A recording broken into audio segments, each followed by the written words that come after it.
Selamat pagi anak-anak. Apa kabar kalian? Tentu baik, luar biasa. Nah, anak-anak, kita akan belajar hari ini. Namun, terlebih dahulu kita satu di dalam doa, kita berdoa. Bapa di surga, kami bersyukur hari ini kami diberi kekuatan dan kesehatan. Kami akan belajar, Tuhan berkati agar kami dapat belajar dengan baik. Berkati orang tua kami dalam bekerja. Ampuni dosa kami Tuhan, kami siap belajar. Dalam nama Tuhan Yesus kami berdoa. Amin. Nah, anak-anak, siapkan buku kalian, pensil kalian, kita akan belajar hari ini. Nah, semuanya hadir, tidak ada yang sakit hari ini ya. Nah, anak-anak semua perhatikan keselamatan. Anak-anak, pelajaran kita pada hari ini adalah saling mengasihi anggota keluarga. Bahan Alkitabnya adalah 1 Yohanes pasal 4 ayat 7 sampai ayat 21, Kejadian 33 ayat 1 sampai ayat 20, Kejadian pasal 42 sampai dengan 45. Nah, anak-anak, tujuan pembelajaran kita pada hari ini yang pertama, menyebutkan arti mengasihi dan arti keluarga. Yang kedua, menyebutkan tanggung jawab ayah, ibu, dan anak. Yang ketiga, menyebutkan alasan saling mengasihi dalam keluarga. Yang keempat, menceritakan kisah keluarga di dalam Alkitab yang saling mengasihi. Semua manusia memiliki yang namanya keluarga. Nah, keluarga ini terbentuk dari adanya kasih antara ayah dan ibu, dan yang terlebih lagi kasih dari Tuhan. Jadi, keluarga ini adalah pemberian dari Allah. Karena Allah yang bentuk, olehnya harus saling mengasihi. Karena kalau keluarga dibentuk dari kasih Allah. Keluarga inti adalah terdiri dari ayah, ibu, dan anak. Tanggung jawab dalam keluarga. Nah, setiap orang dalam keluarga memiliki tanggung jawab. Nah, apa tanggung jawab ayah? Nah, ayah sebagai imam dan pemimpin dalam keluarga. Biasa juga kita katakan kepala keluarga. Dia memimpin keluarganya agar keluarganya dapat berjalan dengan baik. Nah, yang kedua, mencari nafkah bagi keluarga agar tercukupi kebutuhan keluarga, maka kepala keluarga ini bertanggung jawab untuk mencari nafkah bagi anak istrinya dan anak-anaknya. Nah, apa tanggung jawab ibu? Siapa yang tahu? Nah, ibu sebagai penolong dalam keluarga. Sebagai ibu dalam keluarga, dia menolong ayah, menolong anak-anaknya untuk melakukan segala sesuatu apapun ibu lakukan untuk keluarganya. Nah, yang kedua, ia juga mendidik bersama ayah, mengatur, taat pada suaminya, dan mengasihi seluruh keluarganya. Kita dapat baca di Titus 2 ayat 4 sampai 5 dan Ulangan 6 ayat 6 sampai ayat yang ke-7. Nah, kalau anak, apa tanggung jawabnya? Kira-kira tanggung jawabnya kalian di rumah apa? Iya, benar sekali. Yang pertama harus hormat dan mau mendengar didikan orang tua. Nah, ayat hafalan minggu lalu yaitu Keluaran 20 ayat 12, masih ada yang ingat? Nah, sama-sama kita ucapkan. Hormatilah ayahmu dan ibumu, supaya lanjut umurmu di tanah yang diberikan oleh Tuhan Allahmu kepadamu. Nah, Kita juga dapat membacanya Efesus 6 ayat 1 sampai ayat 3, di mana kita harus dididik oleh orang tua. Kita harus taat, harus mendengarkan didikan orang tua. Nah, juga tekun dalam belajar. Jadi itu tanggung jawabnya anak, harus rajin belajar supaya tercapai cita-cita yang diharapkan dan dapat menjadi kebanggaan kedua orang tuanya dan seluruh anggota keluarga, dan tentunya menjadi anak yang takut akan Tuhan. Anak-anak, apa alasan kita mengasihi dalam keluarga? Siapa yang bisa jawab? Nah, kita baca dasarnya kita mengasihi dalam 1 Yohanes pasal 4 ayat 7 sampai 21. Kita baca ayatnya yang ke-8 dan ayatnya yang ke-9 saja. Coba kita baca sama-sama. Mulai. Barang siapa tidak mengasihi, ia tidak mengenal Allah, sebab Allah adalah kasih.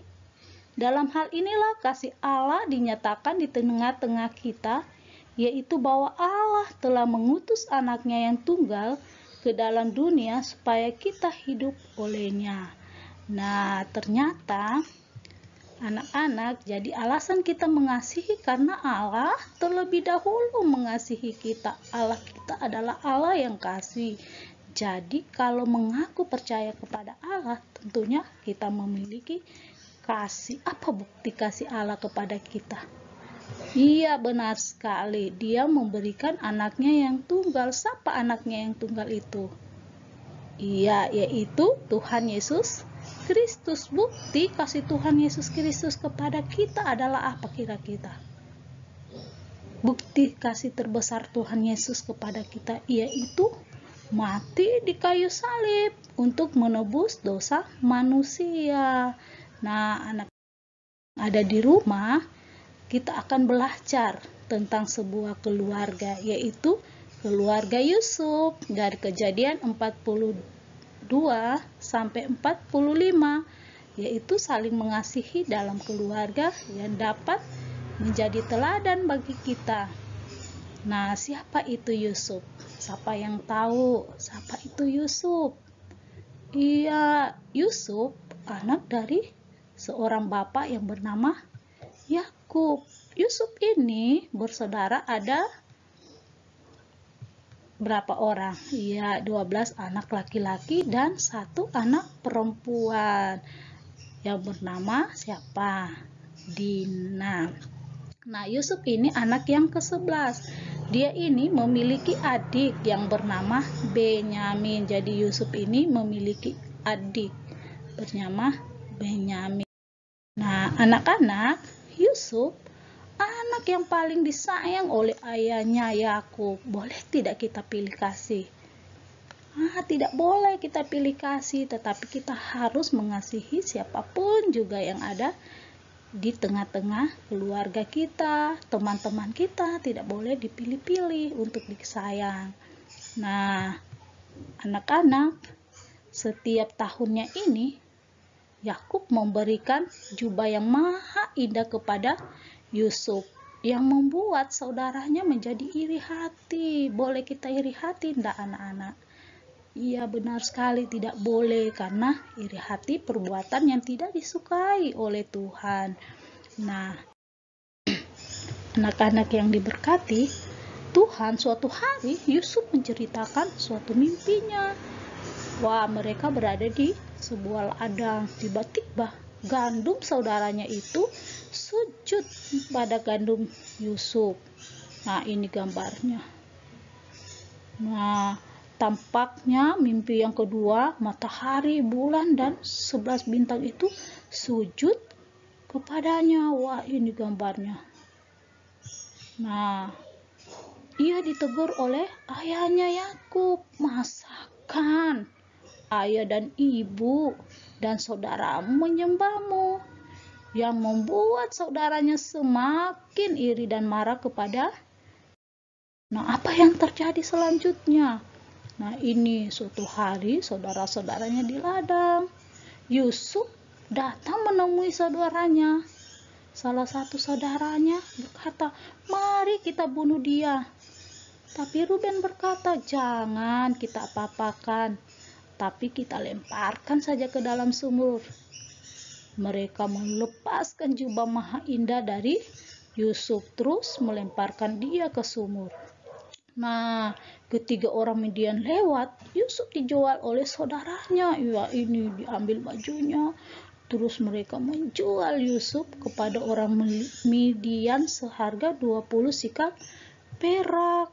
Lalu Yusuf dibawa di Mesir. Wah, jahat sekali perbuatan saudara-saudara Yusuf ya. Tidak boleh dicontoh. Orang Midian ini kemudian menjual Yusuf pada Potifar. Bagaimana kisah selanjutnya? Nah, saat Yusuf di Mesir, dia kerja sebagai budak di rumah Potifar. Yusuf sangat rajin dan jujur. Tuhan sangat memberkati Yusuf, sehingga Potifar memberi kuasa pada Yusuf. Istri Potifar memfitnah Yusuf, sehingga Yusuf akhirnya dimasukkan ke dalam penjara. Tapi Tuhan tetap menyertai Yusuf, sehingga kepala penjara mempercayai semua tahanannya padanya. Nah, singkat cerita, Raja Firaun bermimpi. Wah, mimpinya ini ada 7 lembu yang gemuk dan 7 lembu yang kurus. 7 lembu yang kurus ini memakan lembu yang bangunnya tadi gemuk. Nah, mimpi yang kedua, ada 7 bulir gandum gemuk dan 7 bulir gandum yang kurus memakan gandum yang gemuk tadi. Nah, Raja Firaun gelisah dengan mimpinya ini dan dia mengumpulkan semua ahli untuk mengartikan mimpinya, tapi tidak seorang pun yang dapat mengartikannya. Akhirnya Yusuf dipanggil untuk mengartikan mimpinya. Nah, katanya Yusuf, 7 tahun ada kelimpahan di Mesir dan akan terjadi 7 tahun juga kekurangan. Nah, Yusuf menganjurkan agar Firaun memilih orang yang dapat mengatur ke-7 kelimpahan ini, sehingga Mesir pada saat 7 tahun kekurangan tetap memiliki gandum. Nah, tapi Raja Firaun memilih dan mengangkat Yusuf sebagai penguasa karena dia menganggap Yusuf ini memiliki hikmat yang luar biasa, anak-anak. Nah, sesuai dengan arti mimpi dari siapa tadi? Yusuf, maka 7 tahun terjadi kelimpahan dan Yusuf mengumpulkan hasil panen di seluruh Mesir di lumbung-lumbung. Wah, setelah itu terjadi kekeringan di seluruh negeri, termasuk dari Kanaan, tempat orang tua dan saudara Yusuf tinggal. Maka saudara Yusuf pun akhirnya datang ke Mesir untuk membeli makanan. Wah, ini gambarnya mereka ke Mesir. Nah, mereka tidak mengenal Yusuf, tetapi Yusuf mengenal saudaranya. Nah, berkata Yusuf, "Dari mana kamu? Kamu pengintai?" Mereka menjawab, "Tidak, kami 12 bersaudara. Adik bungsu kami bersama ayah kami yang satu sudah tidak ada. Wah, pergilah kami untuk membawa gandum, tetapi kamu harus membawa adik bungsu kamu kemari saat kamu pergi." Nah, kemudian Simon ditahan sebagai jaminannya. Nah, pulanglah kamu untuk membawa gandum, tapi kamu harus membawa adikmu yang bungsu saat kamu kemari lagi, kata Yusuf. Bagaimana kisah selanjutnya? Apakah saudaranya akan kembali ke Mesir lagi? Apakah mereka diizinkan ayahnya membawa Benyamin adik bungsu Yusuf? Apakah yang Yusuf lakukan kepada saudaranya yang sudah menjual, bahkan sudah melemparkan ia ke sumur? Nah, mari kita saksikan video berikut.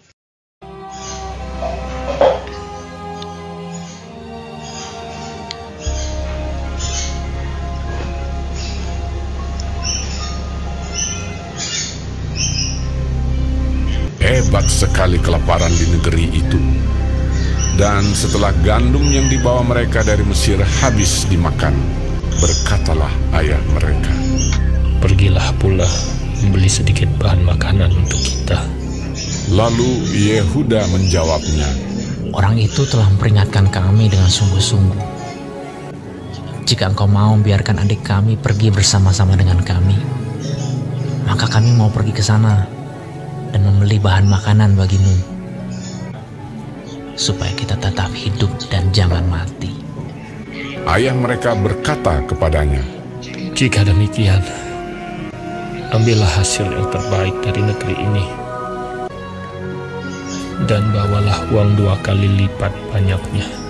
Beserta Benyamin juga, mereka bersiap dan pergi ke Mesir.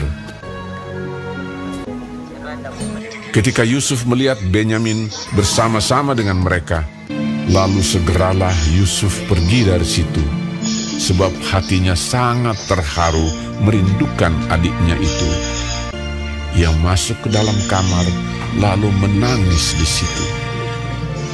Berkatalah ia kepada kepala rumahnya, "Bawalah orang-orang ini ke dalam rumah, sebab orang-orang ini akan makan bersama-sama dengan aku."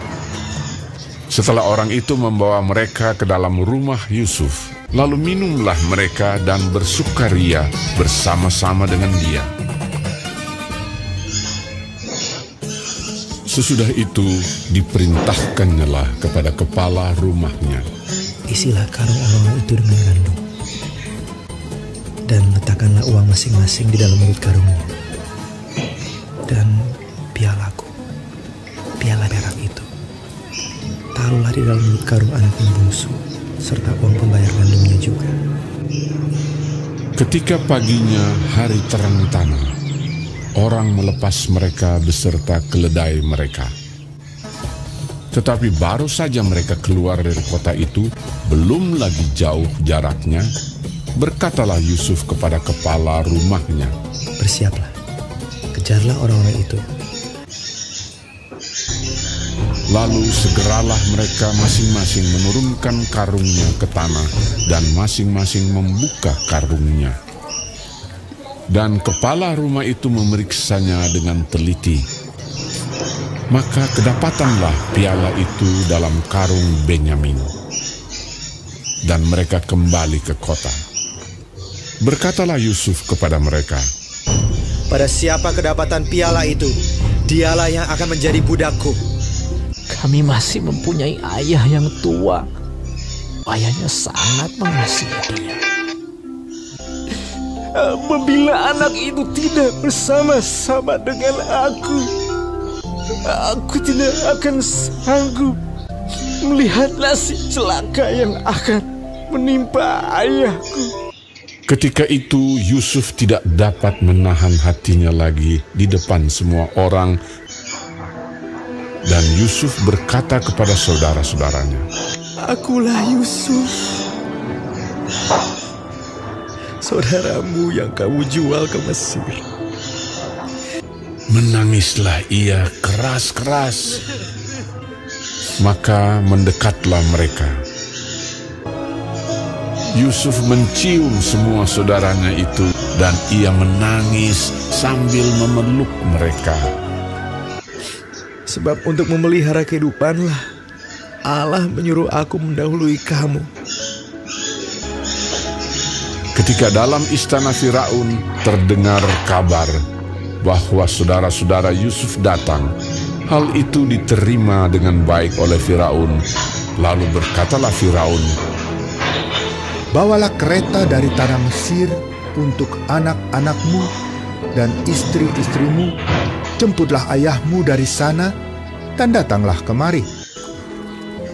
Maka aku akan memberikan kepadamu apa yang paling baik di tanah Mesir." Yusuf memberikan kereta kepada mereka, juga diberikan kepada mereka bekal di jalan.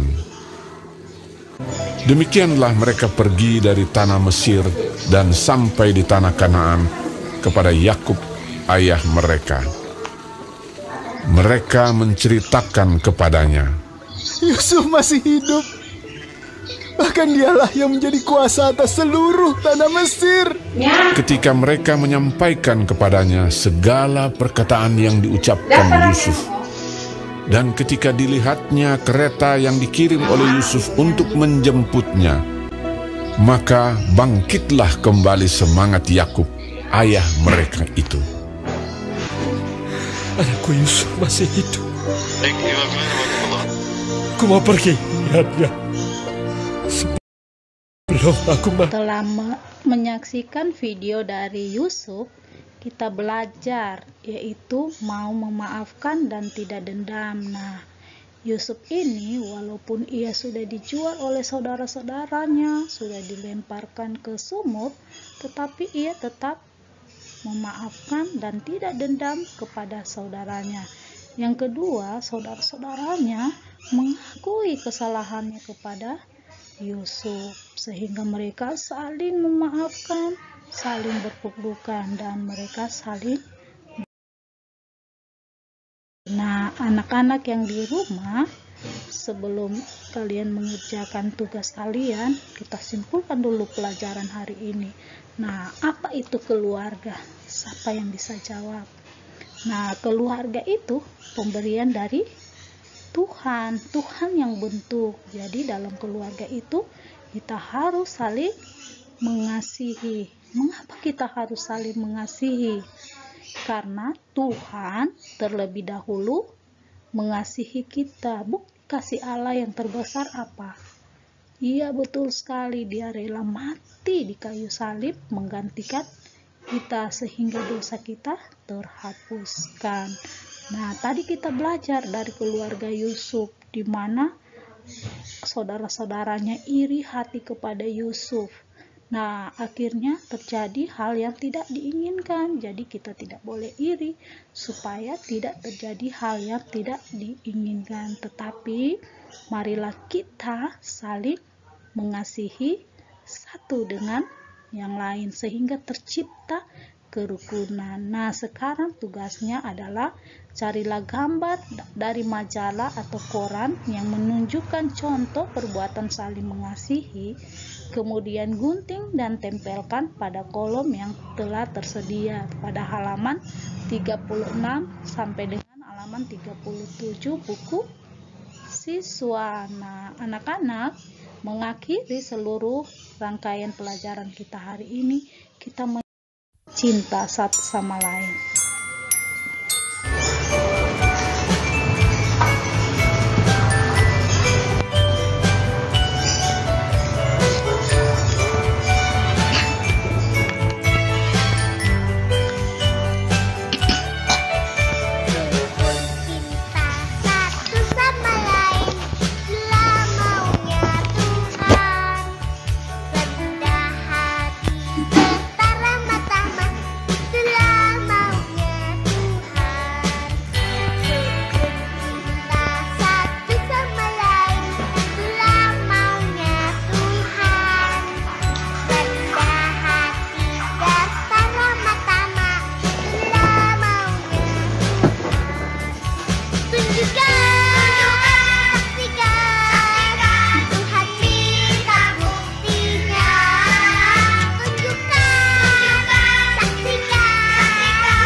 Belajar bagaimana mengasihi, bagaimana Yusuf mengampuni saudara-saudaranya. Nah, tentunya kita diajarkan untuk saling mengasihi dan mengampuni satu sama lain.